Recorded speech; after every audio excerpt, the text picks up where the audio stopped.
Hello mga kasiopaw! Abay, may naisip na ba kayo na lulutuing ulam? Kung wala pa nga ni, ay tara na muna at samahan niyo ako magluto ng adobong pusit sa gata ala Bicolanang siopaw. Maaga nga pala akong pumunta sa bayan mga kasiopaw at dahil may nakita akong pusit ay bumili na rin ako ng kalahating kilo. Isa-isa ko na rin nga palang hiniwa yung mga sangkap na gagamitin ko dyan. Medyo matagal-tagal na nga rin akong hindi nakakain ng pusit mga kasiopaw. Siguro mga 1 taon na. Ay sus na yan! Abay, baka kasi kapag madalas kumain ng pusit ay dumami na rin ang galaman. Naalala ko pa nga ni dati mga kasiopaw nung nagluto ako ng ganito. Ay talaga namang lutong-luto talaga. Sa sobrang luto nga ni ay ang hirap na bagang kagatin ng pusit. Ay sus na yan. Kumunat na baga mga kasiopaw. Kaya pala mayat maya ang sabi ni daddy na kapag isasangkot siya ko nga daw ay wag kong kalutuin at gagataan pa naman. Abay, muntik na bagang maging gulong ng trakyaan. Ito na rin nga pala yung siling green mga kasiopaw. Bale, hiniwa ko nga lang pala yan ng maliliit. Abay, iba talaga ang nagagawa ng sili sa mga pagkain. Talagang gaganahan ka naman kumain.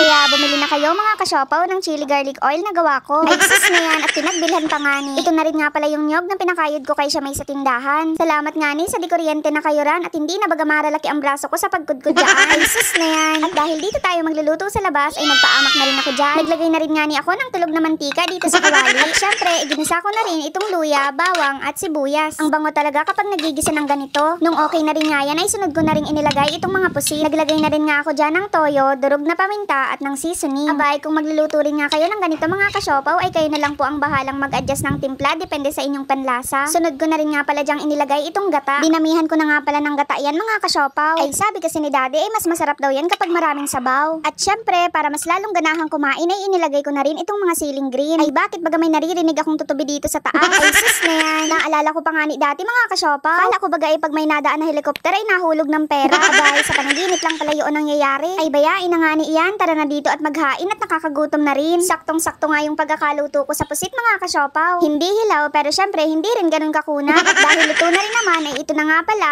ang adobong pusit sa gata ala Bicolanang siopaw. Tara na mga kasiopaw at sabayan nyo na rin kaming kumain. Hanggang dito na lang mga kasiopaw. Maraming salamat sa panonood. Bye-bye!